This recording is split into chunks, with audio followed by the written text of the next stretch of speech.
Yeah, I've been doing a lot.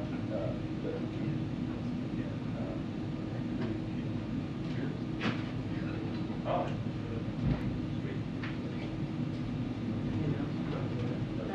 And then if whatever travel that or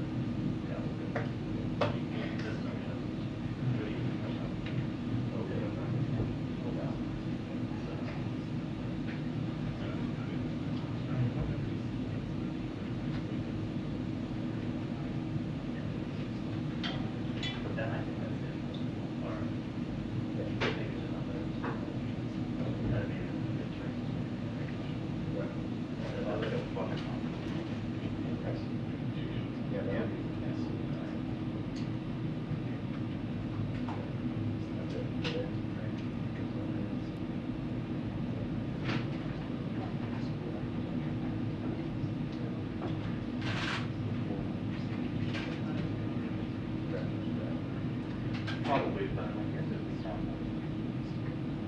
I could see that being depending on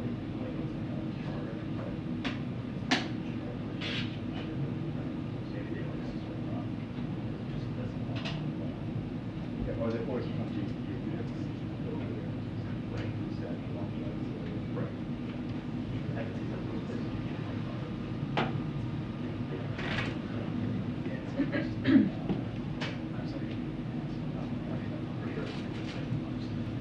Yeah.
Good.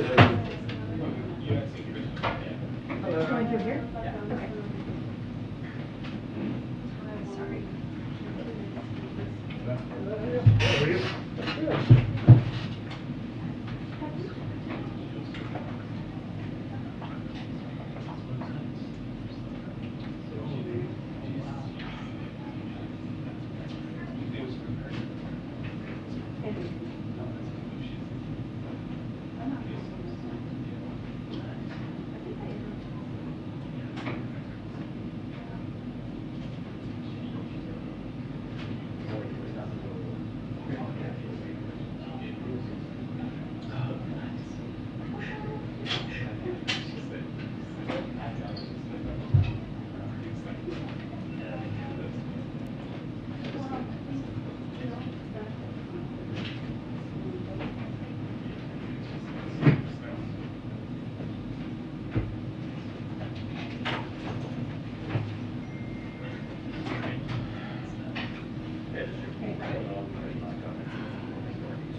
Yeah, I was thinking that. I'm planning to get out of here very quick.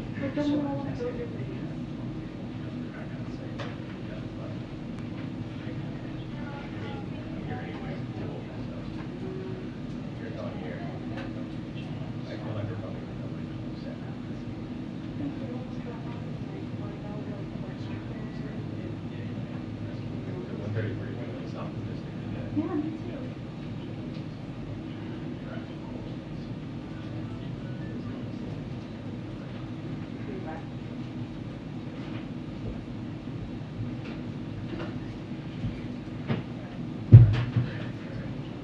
She's exhausted.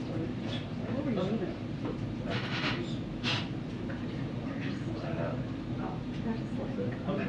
Okay, I'm taking a picture of that. That is unbearable. Thank you. I'm getting like all the stars in the background. And that those are so stupid. I love them.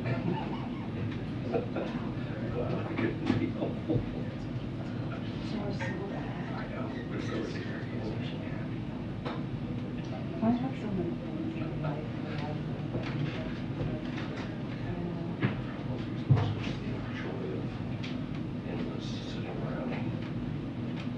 I was going to ask you something. Do you know two species of users? What is it? What do you think you are?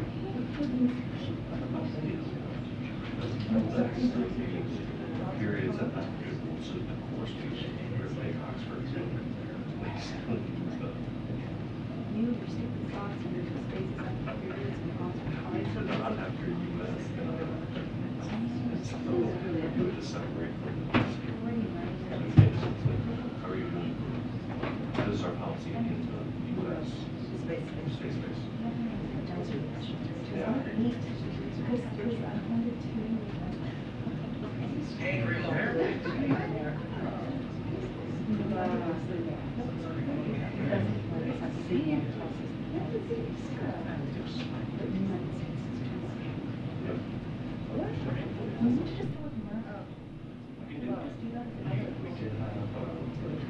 Some chant. Certain areas.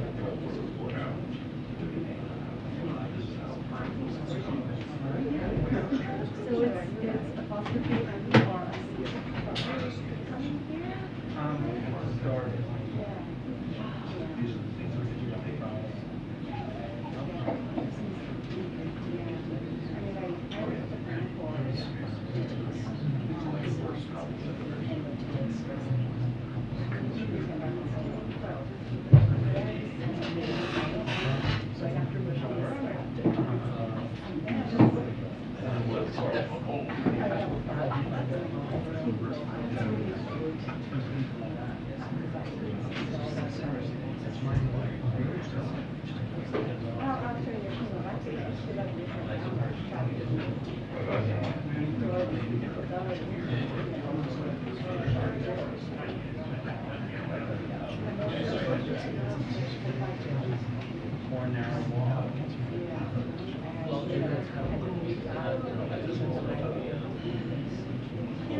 But that video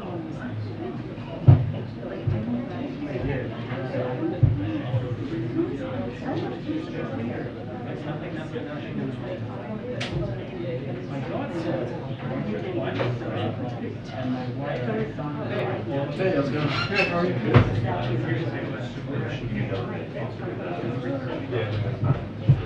Yeah, that is. It's brutal. It's supposed to be hotter tomorrow? Yeah. This is only high 80. It feels like. Okay, it feels like. Humidity.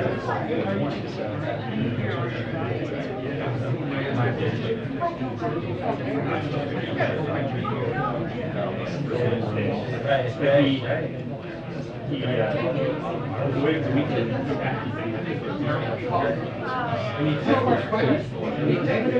When he talked to me, I guess like you think. Yeah. Oh, nice. Me. So everyone except me. Yeah.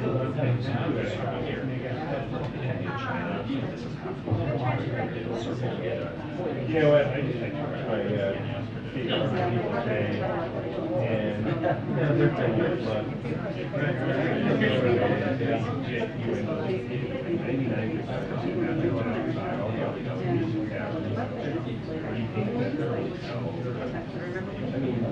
I've been here.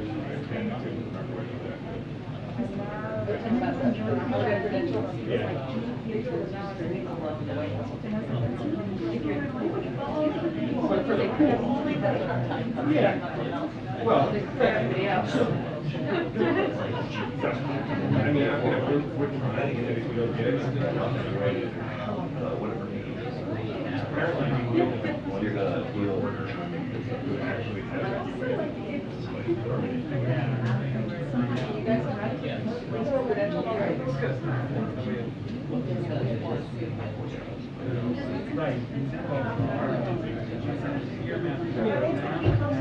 it's really the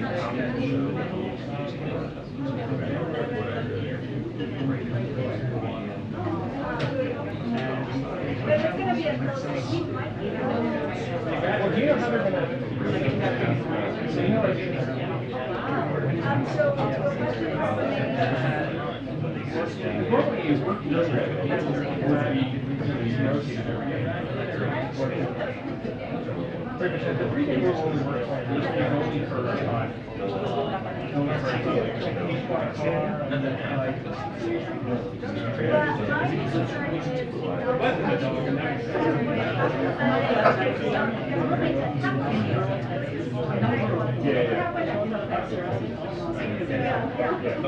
know the first time she ever did our call by herself. Yeah, exactly.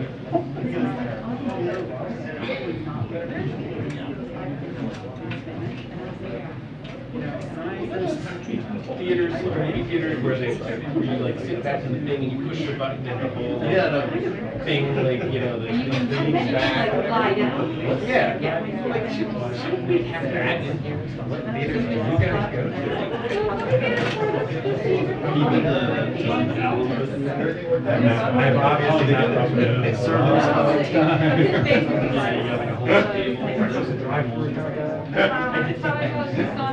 This feels like a theater to me. I think your generation. I mean, I appreciate that. I got right here too. The hotel in which was it? Right, the one across. Yeah, you can order it right here. And food and everything. They come with servers. Are they going to change these chairs? These have been approved. Hey, when did these get redone? These got redone. Hey, how you doing? Was this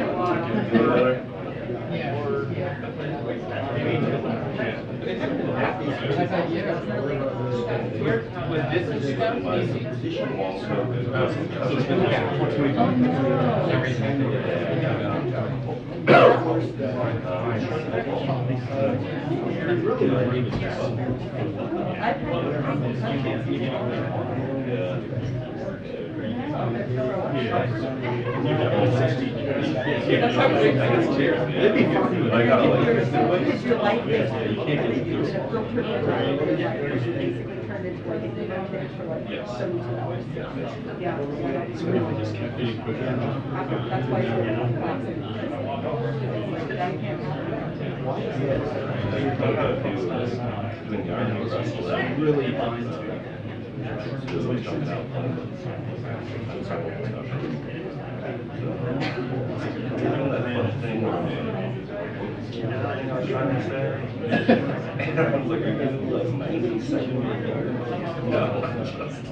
Everything looks so fast.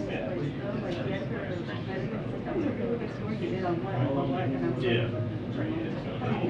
So did something like, and he was like, you did it on Wednesday? And I was like, yes, yes I did, I'm sure. I don't know.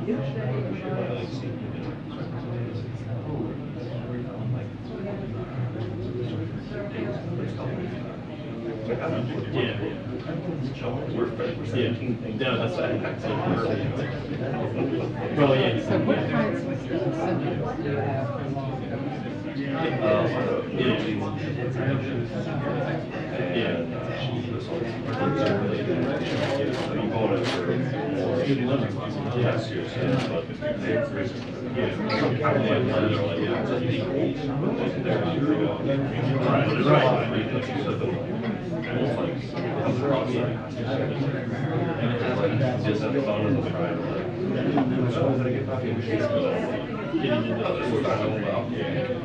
Especially when you're playing Australia. Are you still playing? I haven't been playing, I've been going for practice. Walk out every day? Yeah.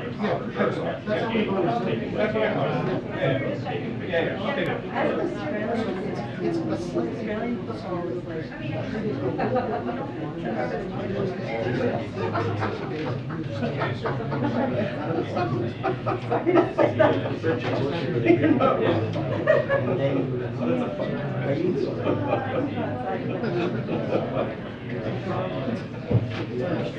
Thank you very much. I'm going through on three things and making sure I'm not on the exchanges with their borders. So there are ones I've got that come from school. I guess there are 5 or 6 of those. It'd be like a very yeah. Who would do that? It's very Yeah, right.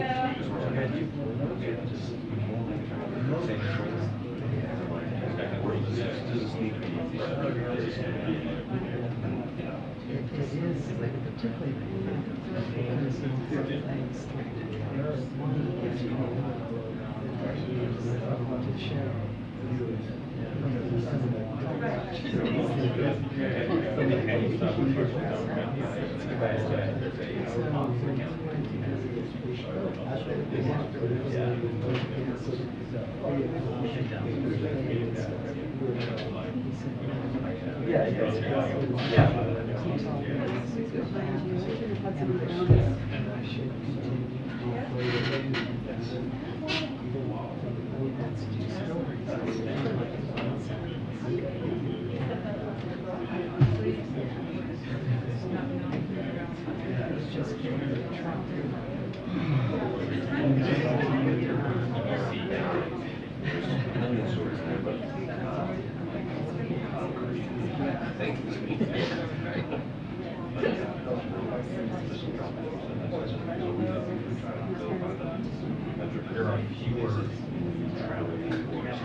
If we don't, we think we're the White House.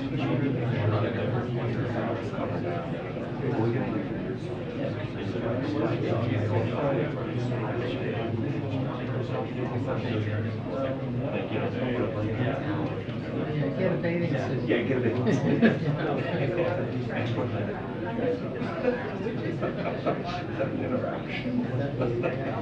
Now I put those in, except some one two of them that where he responded, but he didn't respond.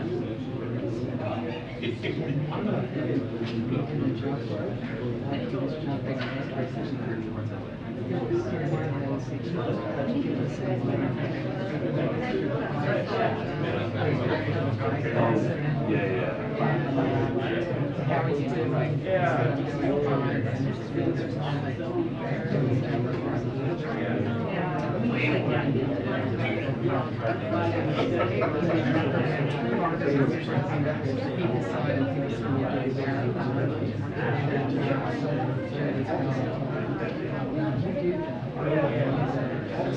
Which he didn't know. Yeah, and he started out just. Yeah, right. He didn't face himself. Yeah, so he's just going to keep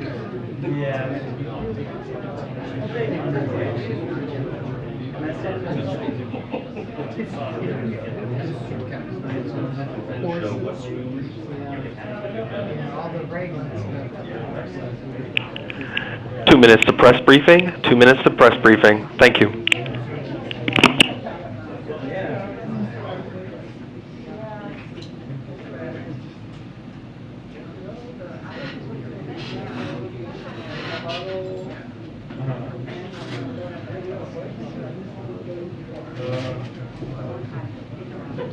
Right.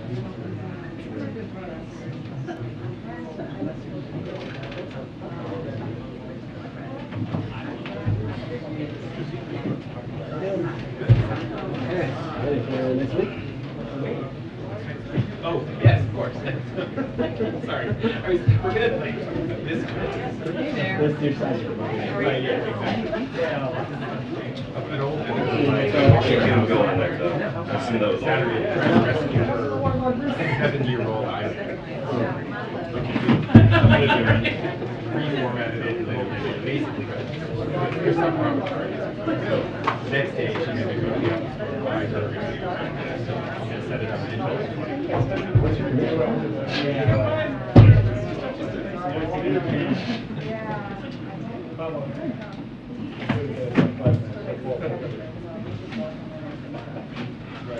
so bad. We went the other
Hi, good afternoon, everybody. Good afternoon. Oh, thank you. All right, today the Vice President and the second gentleman visited NASA's Kennedy Space Center in Florida to attend the launch of the Artemis 1 mission. Despite the launch being pulled down, we look forward to it happening when NASA says all systems are ready.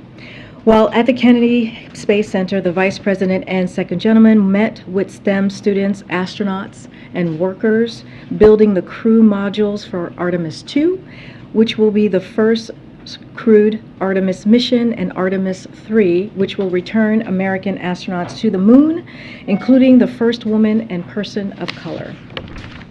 As you may have seen, today we announced that the Biden-Harris administration will host the White House Conference on Hunger, Nutrition, and Health on September 28th in Washington, D.C.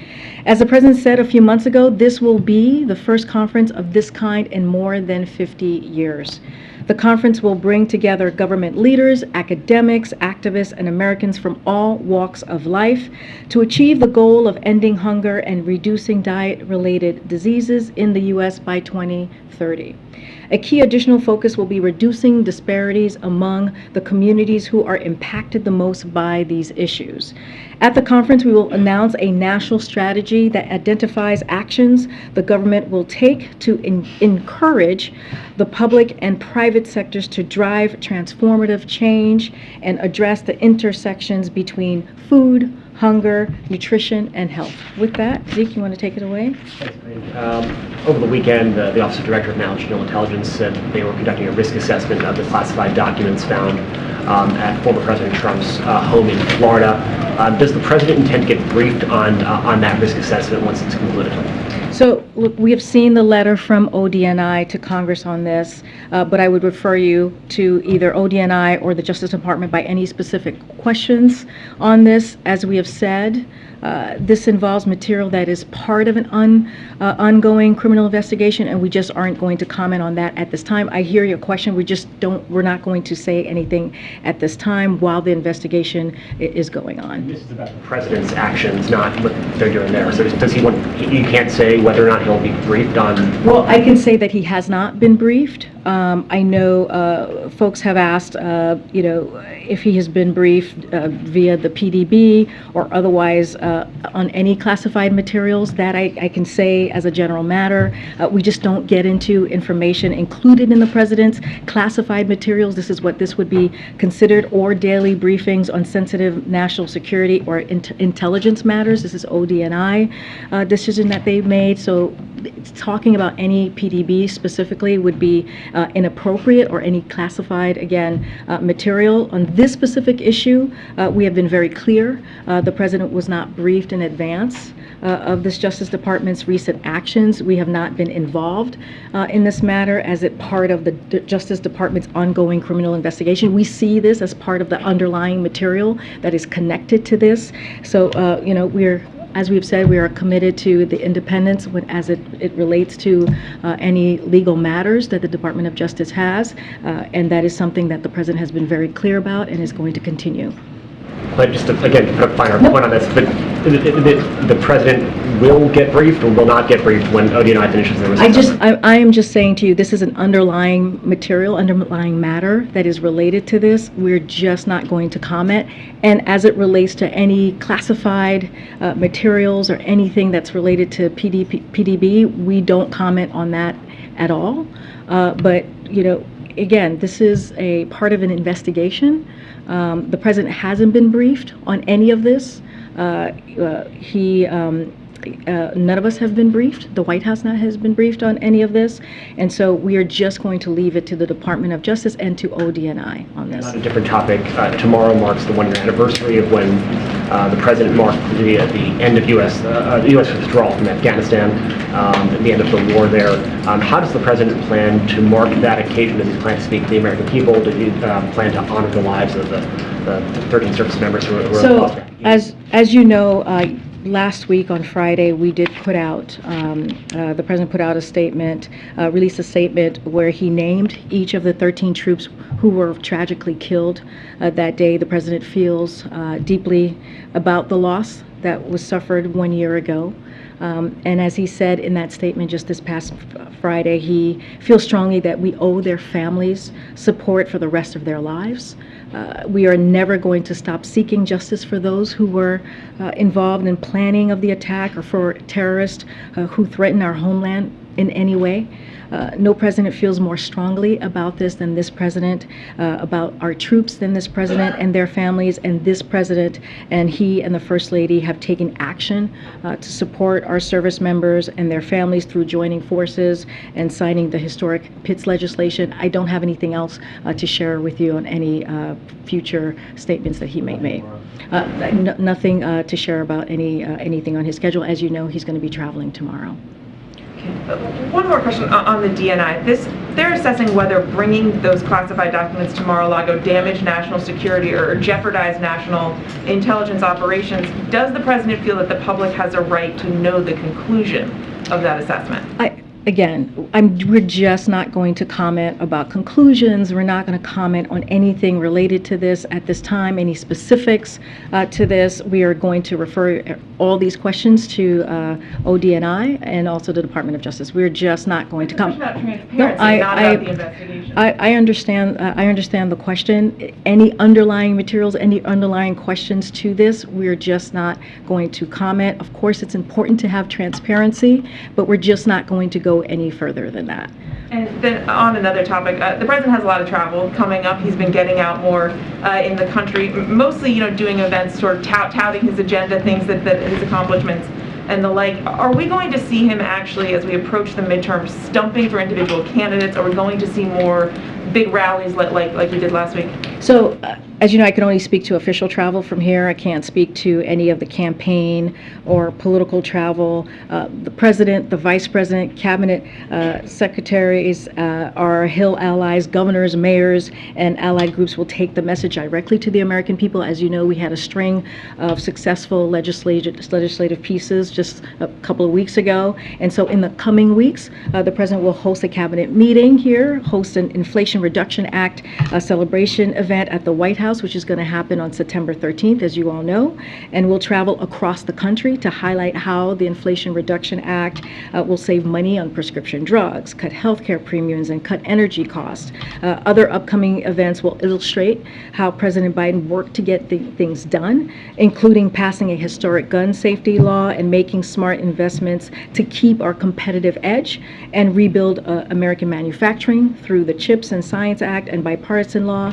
President will attend a groundbreaking at Intel in Ohio, as you all know, to address his Safer America plan that helps fight crime and make communities safer, while in Pennsylvania, which is happening tomorrow, and highlight the American Rescue Plan along the way. And so that's going to be our focus, to get our message out, to speak directly to the American people and how congressional Democrats and this president delivered. Again, I can't get into specific or any campaign trail or what we're doing politically, but that's what we're doing on the official side.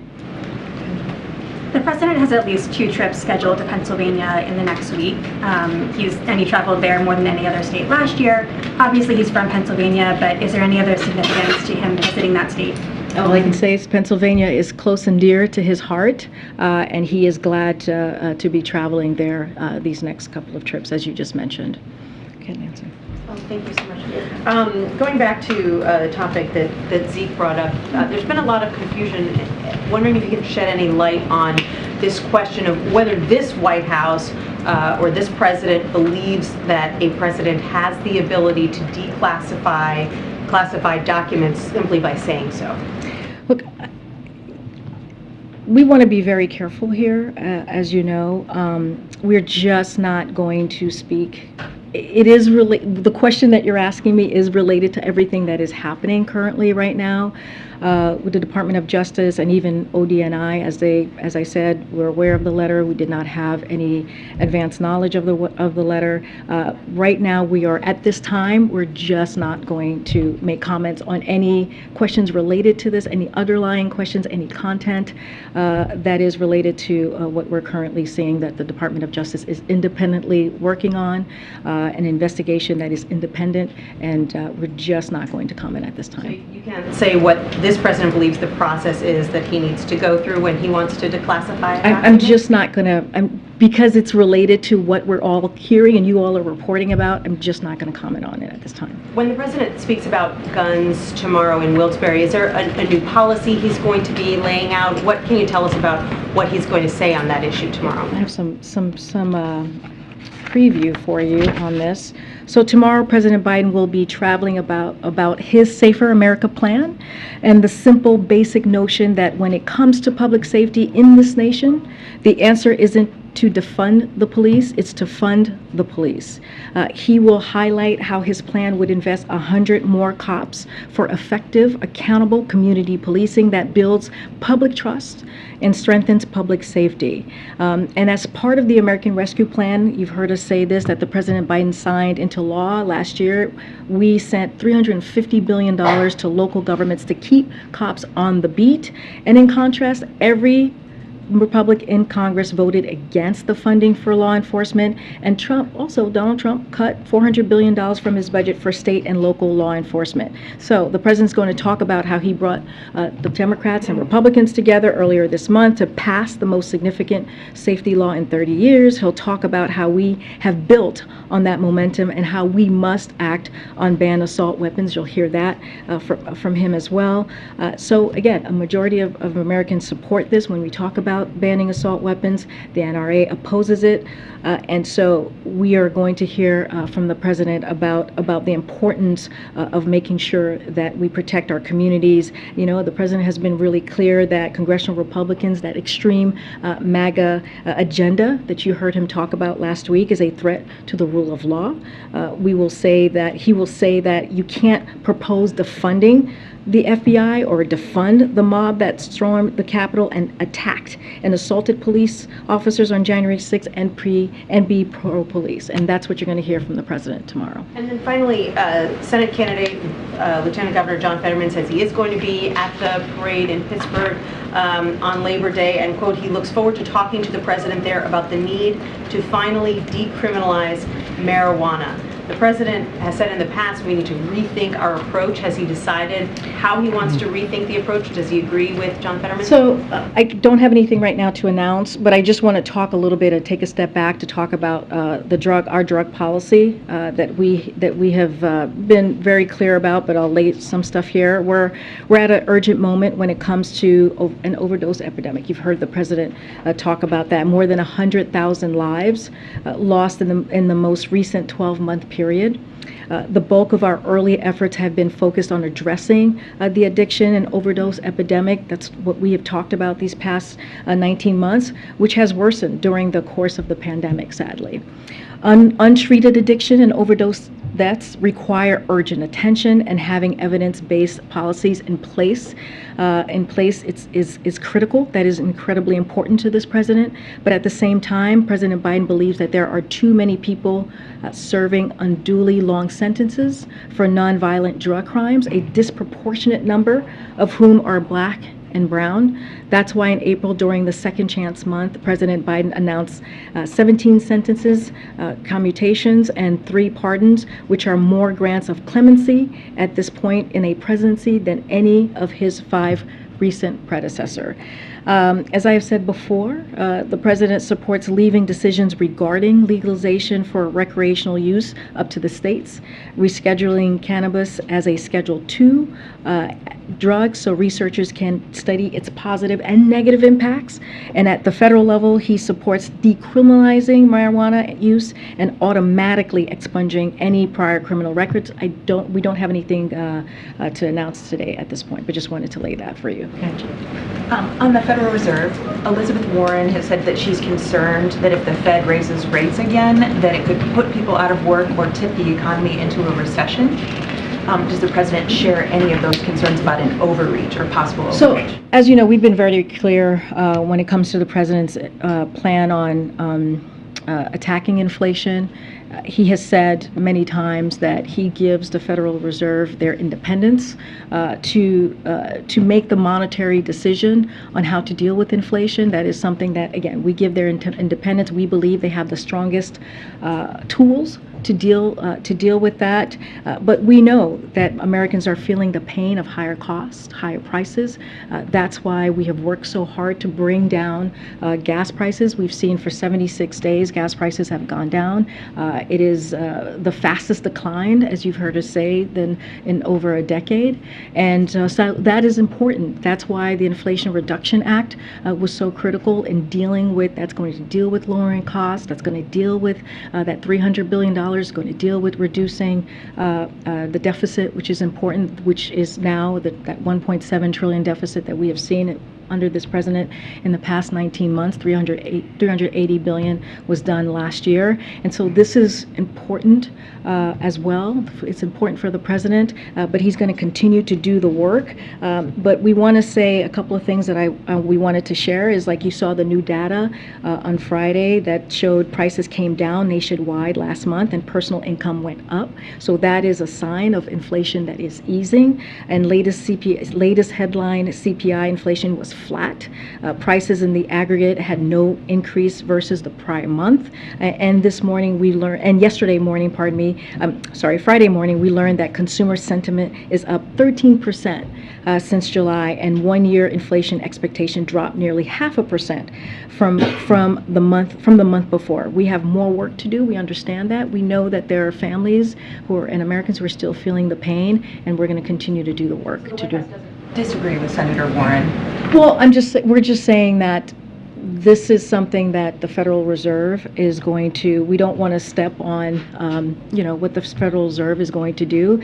Our goal is to keep bringing down inflation without sacrificing the historic and life-changing economic gains that we have seen this country has made over the last 18 months. And, as Powell said, as Powell also said, the economy continues to show strong underlying momentum. We have regained all of the jobs lost during the pandemic. And if you look at the labor market, consumers are spending, as I said, what businesses are investing, and what American industry is producing. You continue to see the resiliency in our economy, and that's what matters. Thanks, Karine. Can you talk a little bit about the free COVID tests program going away? What does that mean for the COVID testing industry? And does it mean that rapid tests will be harder to come by if there's a fall surge? So on Friday, the administration announced that it will suspend taking orders for free tests through covidtests.gov because Congress hasn't provided the COVID funding we need to replenish the nation's stockpiles of tests. As simple as that. The last day to replace new orders will be Friday, September 2nd.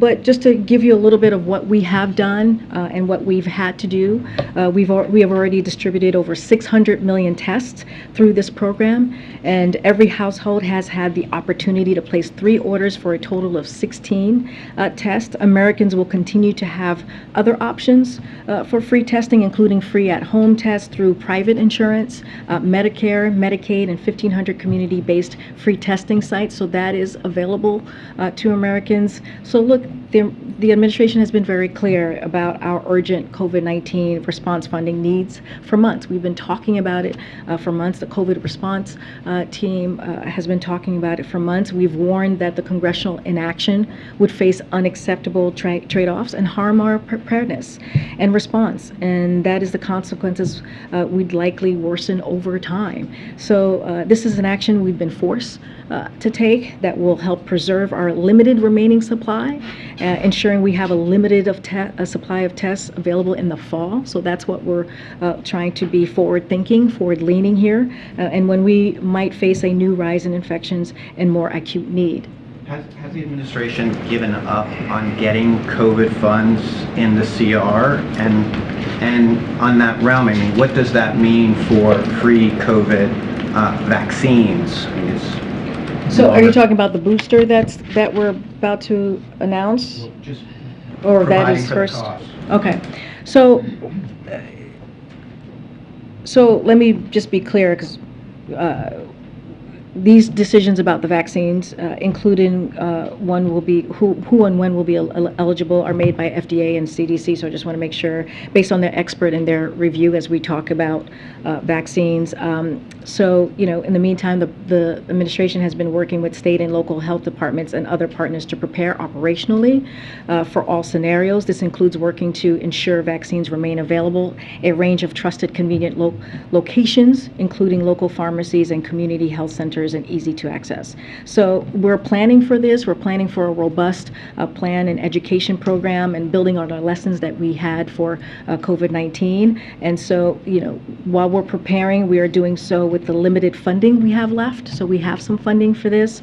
We've had to take money away from things like testing, as I just mentioned, to help fund the procurement of these vaccines. So that's one way, as I said, we had to be really mindful and why we're doing the testing, made the testing announcement. So needs to help strengthen our vaccination program and reach more folks are limited. And so the COVID team will share more on this in the following, when the decisions are made on how, from the CDC and FDA, how we're going to move forward. But yes, we had to make some tough decision to make sure that we're able to do this fall campaign once the CDC and FDA makes that decision. I wanted to drill down on the degree to which there was White House involvement in the Trump documents story earlier this year. And last week we learned that the acting archivist of the United States approached the White House counsel, and a determination was reached here to allow the acting archivist to make a determination with respect to executive privilege.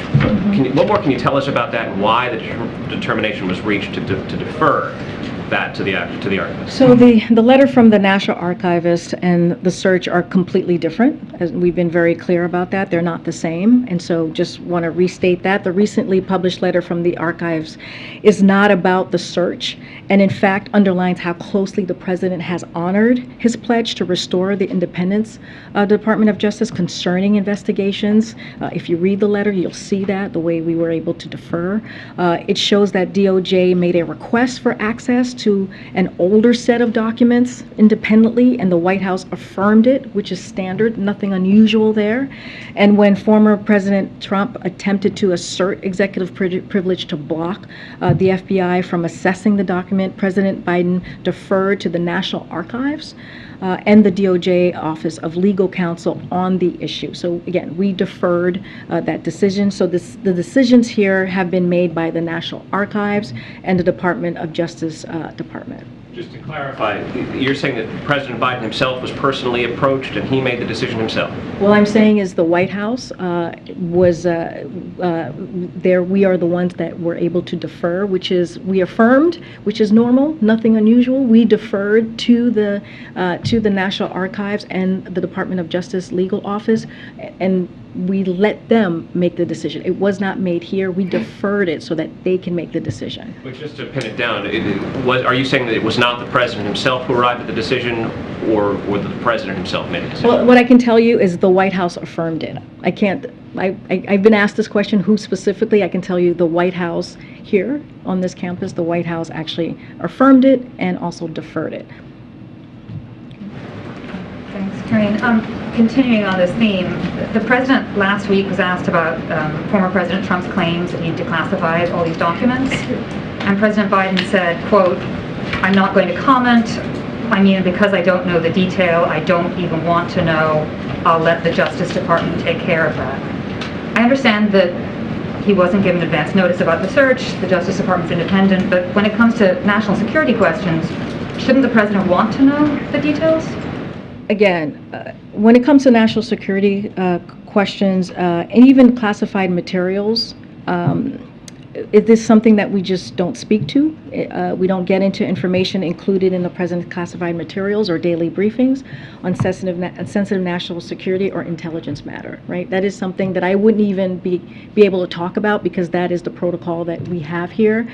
Look, the President was asked a question. He answered it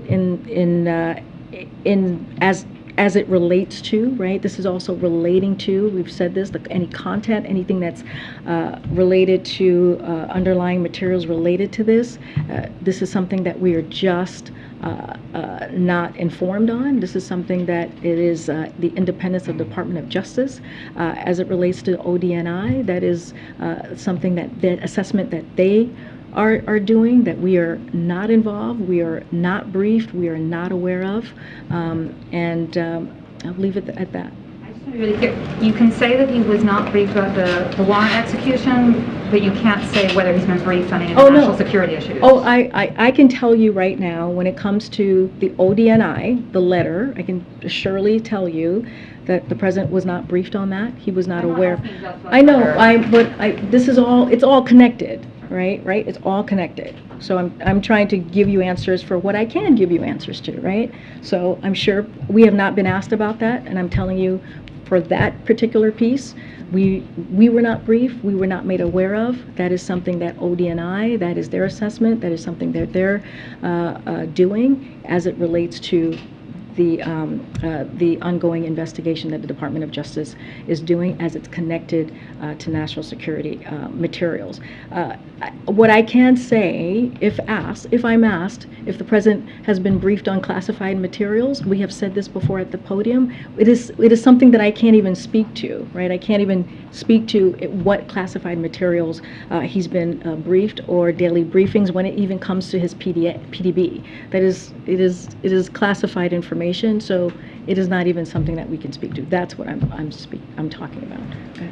So Karine, you're saying he hasn't been briefed so far, but are you implying that he won't be briefed as long as the DNI assessment is taking place? I can't even get into hypotheticals right now. I can speak to this moment. I can speak to what is currently happening right now, which is we're just not going to comment on an ongoing investigation, right? This is an ongoing investigation, an independent investigation. We're just not going to comment, and we have not been briefed on that. I cannot get into hypotheticals. I don't know. We don't know what's going to happen next, so I'm not going to go into a hypothetical question of what is going to happen in the future. Broadly, though, the White House supports this damage assessment?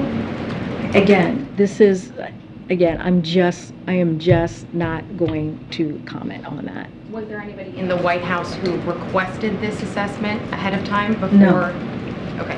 And then Senator Lindsey Graham said last night there would be riots in the street if former President Trump is prosecuted for taking classified government documents to Mar-a-Lago. What is the White House response to that? So, we have seen MAGA Republicans attack our democracy. We have seen MAGA Republicans take away our rights, make threats of violence, including this weekend. And that is what the president was referring to when you all asked me last week about the semi-fascism comment. And he was clear, not all Republicans. There are some mainstream Republicans. He mentioned Governor of Maryland, Larry Hogan, and talked about him and what he's been doing and how he called him out of being that mainstream Republican. But we have seen these MAGA extreme Republicans making these kind of comments, which is dangerous. And this is what we are talking about. When Joe Biden was making his comments, President Biden was making his comments last week. Look, this is a president that believes when you are president of the United States, it is your duty, it is your responsibility to have the strongest voice when it comes to democracy, when speaking about democracy. And that's what you're going to continue to hear from this president. Thank you, Karine. Just to follow up on the Pennsylvania trip, you mentioned assault weapons ban as being kind of a key priority for the administration. But are you kind of out of things that you can do from an executive standpoint? I know months ago you were reviewing what other additional executive actions you could take on gun violence. Are you out of options there? Well, I don't have anything else to share on what else we can do, but I can say this. This is a president who has taken the most executive action than any other president when it comes to curtailing and really dealing with gun violence, and that's how seriously he has taken this. I just laid out what he did in the American Rescue Plan, that $350 billion that went into communities to make sure that communities were safer. That's only Democrats in Congress voted for the American Rescue Plan. That matters. He's going to go tomorrow and talk about what else we are doing as an administration to make sure that communities feel safer. But as far as what we're doing as far as executive actions, certainly don't have anything to share for you at this time. But he's called on Congress to take actions on assault weapons ban, something that we haven't seen in 30 years.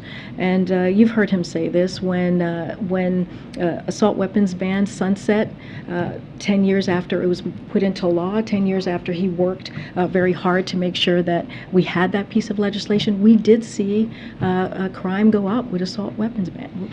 So that is something that the president has been fighting for throughout his Senate days as vice president, and he'll continue to fight for this as president. And do you have any more color about why this part of Pennsylvania is the appropriate place for this message? No specific color on that.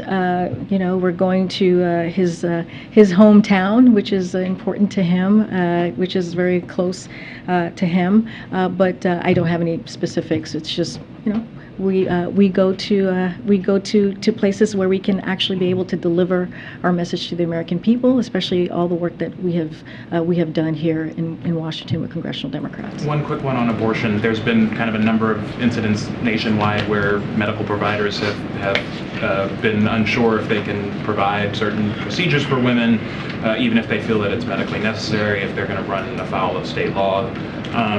What is kind of the White House guidance to medical providers about whether they should consider running afoul of state laws in providing medically necessary abortions? Look, this is something that we are acutely aware of. That's certainly that we are monitoring. Look, a lot of this is, when we talk about that MAGA agenda, the MAGA extreme Republicans, this is it. This is congressional Republicans who are touting this MAGA agenda, including banning abortion in cases of rape, incest, and the health of the mother. And so this is something that the president certainly is going to call out. We saw the Texas District Court affirm that medical providers can deny life-saving and health-preserving care for women, even if they are suffering from hemorrhaging or life-threatening hypertension. Thankfully, we saw in Idaho, a federal Idaho District Court determined that women there will continue to receive life-saving and health-preserving emergency care, including abortion care. But this is something that the president's going to continue to speak to, how extreme this agenda is. Department of Justice is looking into it and answering your question. Again, this is, we refer folks to them. They're going to do what they can to protect women as they're crossing over into states, and make sure that we can do everything that we can so that women can make their own decisions on what they can do to protect their health and to protect their life. I guess I'm asking, should providers risk it? Like if it's a close call on whether it's legal or not? I mean, look, it's not for me to decide, right? We are going to do everything that we can to provide any assistance that we can so that women can get the care that they need. Clearly, that's a decision that they have to make. The Department of Justice is doing that everything that they can as well in states, working with states. We have HHS that are working with states on how to provide care to women. You've heard us talk about the waivers. You've heard us talk about the executive actions that the president has taken. But again, that is not something that I'm going to speak directly to. That is something that they would have to make a decision on. And every state is different, right? Every law is different. Thanks, Karine. One thing that the White House has said about the ODNI's review is that the White House sees this as appropriate action. I wonder whether you could help us understand why the White House sees this as appropriate action, and whether that's based on any specific concerns that have been discussed within the White House. I'm just not going to get into anything further there. Again, we have seen the letter from ODNI to Congress on this. I would refer you to either ODNI or the Department of Justice for any specific questions. Any underlying materials, we're just not going to speak to this. This is an assessment that ODNI is doing, and we did not know anything about this beforehand, and I'm just not going to go any further. Last week, when we were having discussions about the student loan forgiveness program, the White House made clear that you all see this program as basically paid for because of the deficit reductions achieved during the president's term. Wonder if the president is open to pursuing any other programs, any other actions that could be offset by deficit reductions, if it means that he can pursue his agenda further. I don't have anything to announce on this. The president does believe, and you heard him say this directly, not just here at the podium, that the amount of deficit reduction we've seen is enough to pay for this program. This is what Bharat, I think you were here when Bharat was our guest just on Friday. That's one of the many reasons this action is well justified in our eyes. And remember, we're on track to cut, as you were alluding to, the deficit down by 1.7 trillion by the end of this year, and including the Inflation Reduction Act will reduce the deficit by another trillion over the next decade. So the plan the president announced provides important breathing room, a little bit of that breathing room that he talks about for middle-class Americans in particular, and it goes towards helping targeted Americans who are 90%, who are making less than $75,000 a year. It is incredibly important.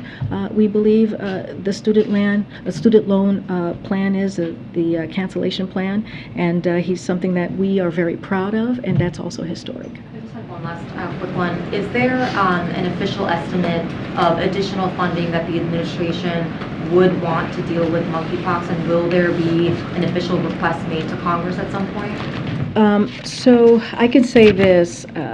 I just want to make sure, because we had some good updates on this, on the monkeypox. I know folks were were really curious about what we were doing, or concerns, rightfully so.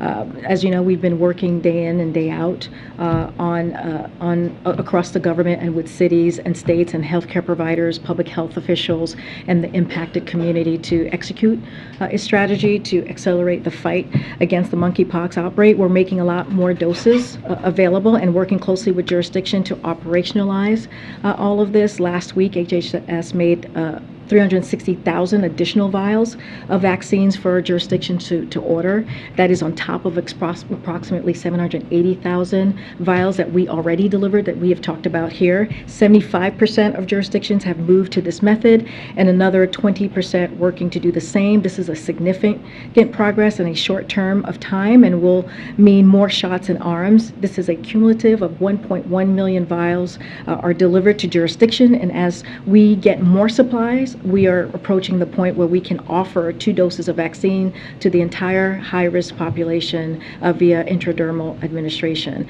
So again, this is something that wanted to just lay that out, because we have seen some movement, and we're trying to meet that moment, as we have talked about. And that funding that you're talking about that is connected to the COVID and the CR, that's something that we're going to continue to work with Congress on, to make sure that we have the funding needed to do the work on monkeypox, and also to the continued work with COVID. I don't have an estimate for you at this time, but just know that we're going to continue to work with Congress. Okay.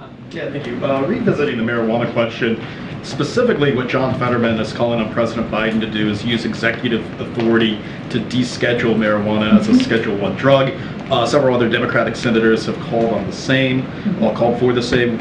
Is President Biden looking at that specific action, and why hasn't he taken that action so far, if that's something he's considered? So, again, we don't have anything new to share or any announcement to share. I laid out our drug policy, wanted to just give a little in-depth of what we have done in the last 19 months and what is important to the president. This is something that he has talked about, right, during the campaign, and you've heard from him many other times talking about his drug policy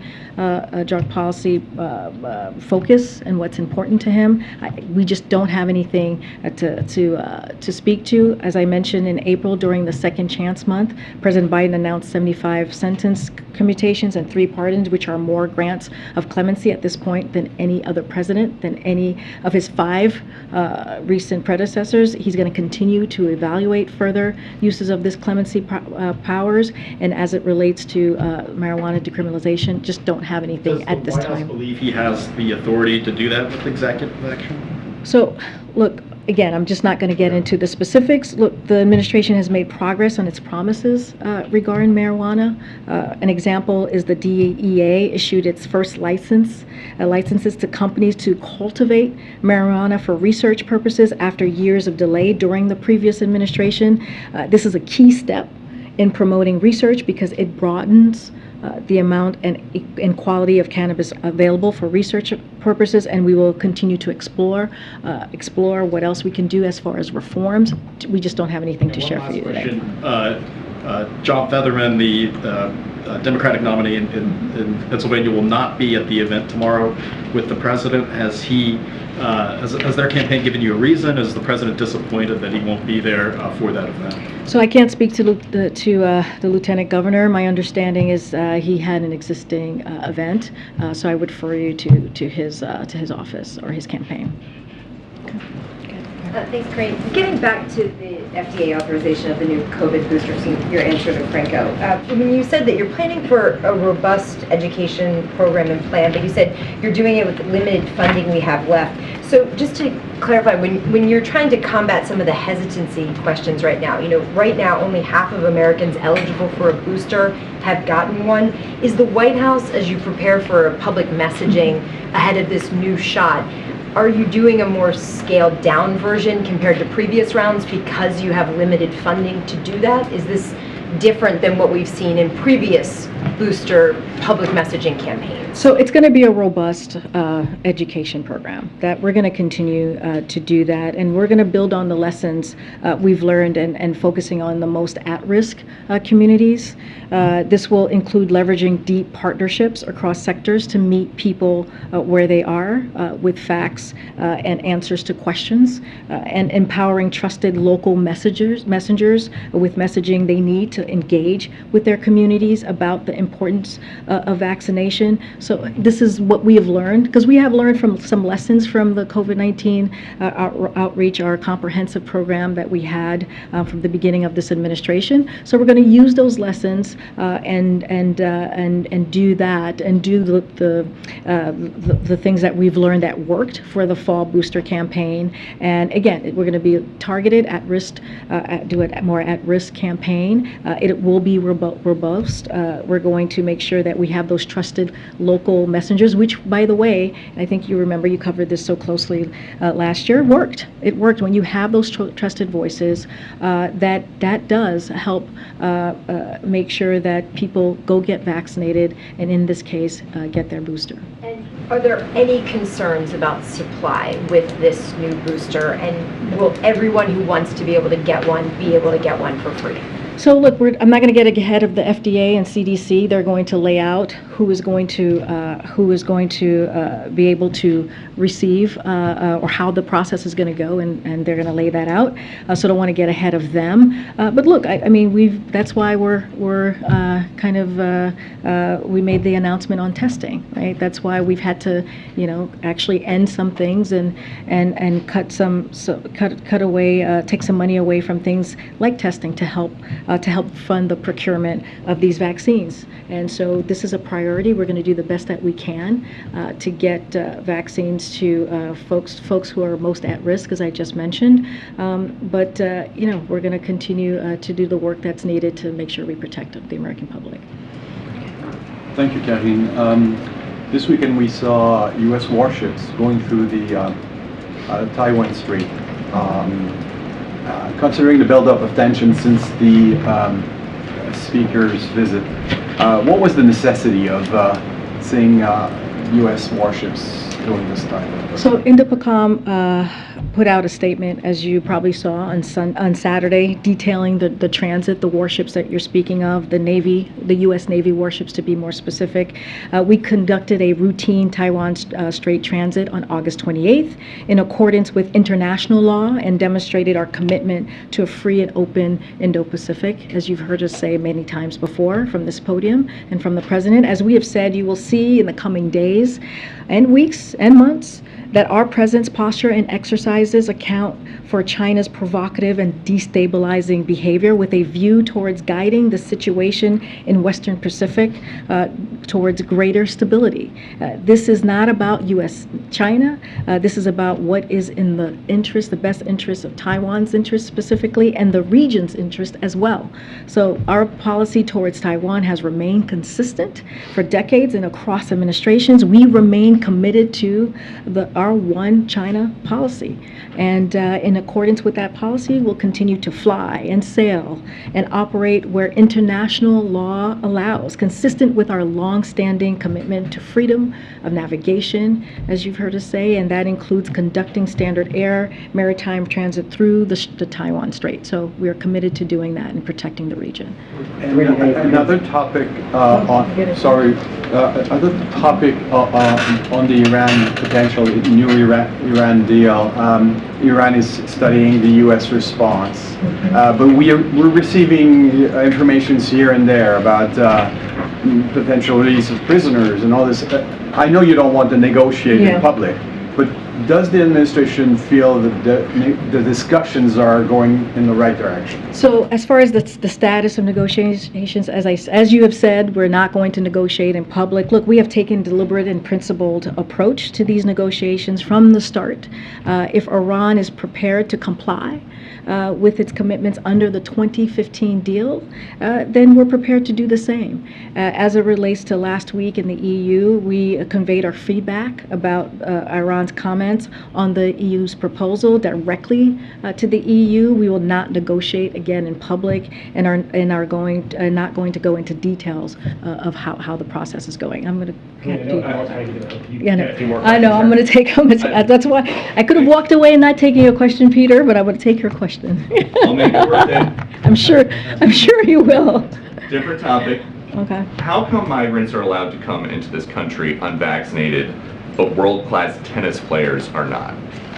You're talking about which world-class tennis player? Novak Djokovic. So as far,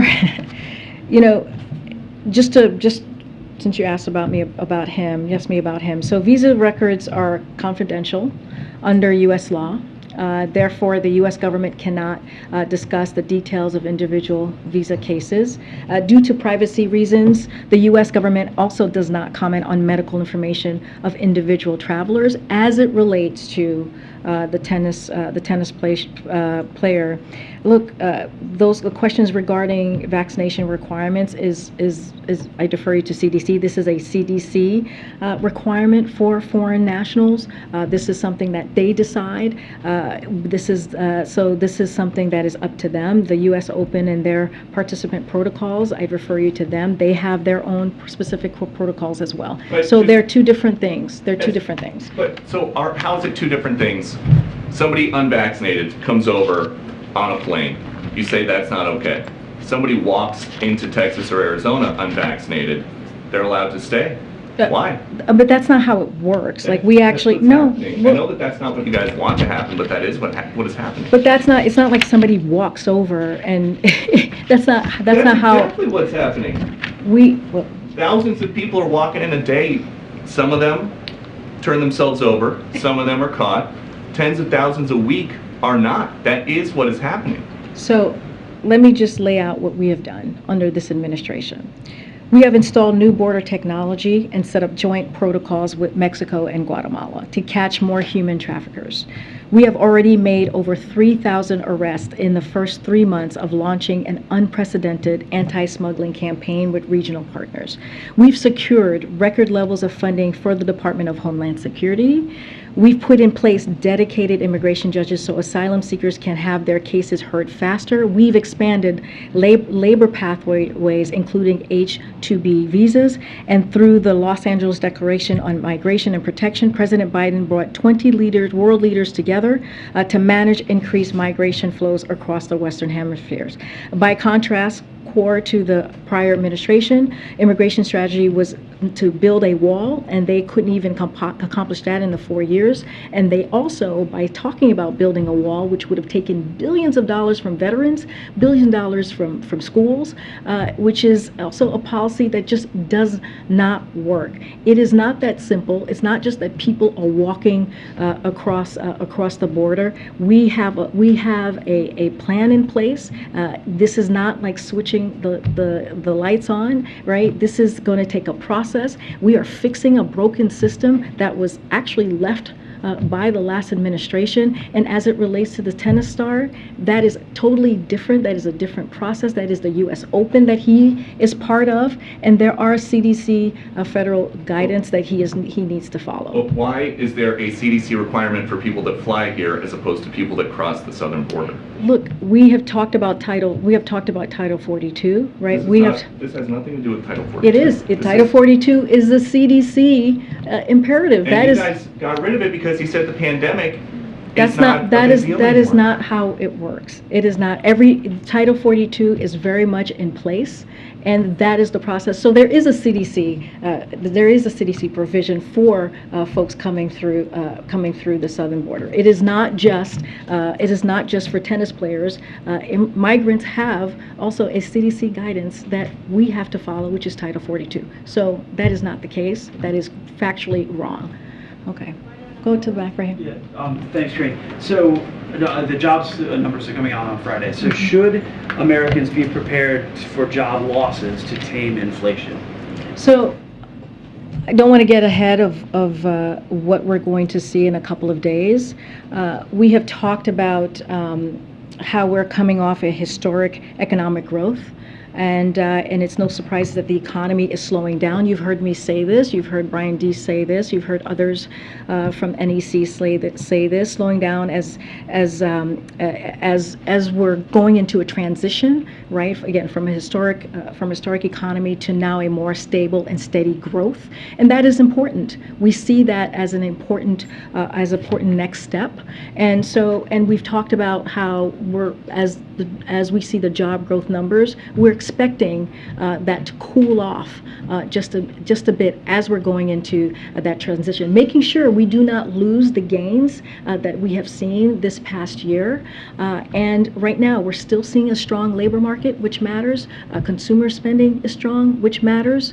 And so we're going to always look at every economic data. That's going to be very important as we move forward and continue to try and deliver lower costs in particular, which is so important at this time for the American people. But I'm not going to get ahead of the numbers, but we have talked about how we're expecting to see a bit of a cooling as we go into a transition to more stable growth. In that transition, then, you're expecting job losses, but I'm just not going. We've talked about how we anticipate a cooling, right, for the job numbers to not be at the high job growth that we have seen these past several months. That is something that we have talked about many times. Anytime you all ask me about what we expect for jobs numbers, we always talk about we expect a cooling, especially as we're in a transition for a stable and steady growth, and that is something that is important as we're looking at the resiliency of our economy. Okay, I'm trying to see. Go ahead. Thanks. I wanted to go back to what you were saying about the COVID-19 rapid test. Is it that you need more money to buy more tests, or you're out of money to send the tests? What's the funding issue exactly that prompted you to shut this down for now? So we've been very clear that the COVID-19 response funding needs for months, right? We've talked about it. You've heard us talk about it in here. You've heard the COVID response team talk about it. You've heard the president talk about it. We've warned that the congressional inaction would force unacceptable trade-offs and harm our preparedness and response, and that consequences would be likely worsen over time. And that is what you're seeing here. So this is an action we've been forced to take because of the lack of funding and not continuing getting that funding that we need from Congress that will help preserve our limited remaining supply. That's what we're seeing. So ensuring we have limited supply of tests available in the fall, right? We are preparing. That's what we're doing in this administration. We make sure that we prepare for what can come next. And so, what we might face, a new rise in infections and more acute need. So that's why we're taking this action. So we have some limited supply for down the road. But again, we're going to continue to call on Congress for the funding. We're going to continue to work with Congress to get that extra funding. But that's what you're hearing from this announcement. Yes, we had to make some tough decisions, and this is part of that. The other question I wanted to ask you was on Afghanistan, specifically the Afghans that have come into the country in the last year and don't have a path to permanent legal status, at least not an easy one. I wanted to ask, the White House made a push to get Congress to create such a path earlier this year, and then it kind of cooled down with Congress coming back next week and a lot of these Afghans heading toward a lot of uncertainty. Will the White House make a fresh push on Congress to get this done? So as you know, this is an issue that's important to this president, important to the administration. I'm going to check in with our Office of Leg Affairs and the team here to see what the plan is and for the next steps. We don't have anything to share specifically on the legislative component to that. Is there anything else that you can do from an administration perspective to help these people be able to apply for asylum more quickly, or be able to have that certainty that they know they'll be able to stay here long term? So look, we all know that legislation is always the best way to move forward with more certainty when it comes to asylum or coming here and getting the security that they need. But look, one of the things that I do want to say is that the Biden administration, the Biden-Harris administration, is going to continue to demonstrate its commitment to the brave Afghans who stood side by side with the United States over the past 2 decades. And so that is a commitment that we have made. And just to give you a little bit of an update on the SIV process, because we had made some changes to that since taking office, at the president's direction, we have undertaken substantial efforts to improve the Afghan special immigration visa SIV program, make it more efficient, and process SIV applicants more expeditiously while continuing to safeguard our national security. Quickly after taking office, President Biden signed an executive order, as you all know, in February of 2021, requiring agencies to surge resources, streamline the application process. We restarted SIV interviews, which had been paused by the previous administration, allowing a massive backlog of applications to build, and have surged resources to this vital program, increasing the number of staff processing SIV applications by more than 15-fold. So this is something that I wanted to just make sure that you had. And another update is, as of August 9th, over 17,000 individuals have submitted all documents required to apply for Chief of Mission review or have beyond the Chief of Mission stage. We're working to process those cases as quickly as possible. The Afghan SIV program remains active, and the Department of State continues to receive the process to process new SIV applications as expeditiously as possible. So anything specific or anything more about that, I certainly would refer you to the Department of State. Yeah. Okay. Thank you, guys. All right. All right. Thank you.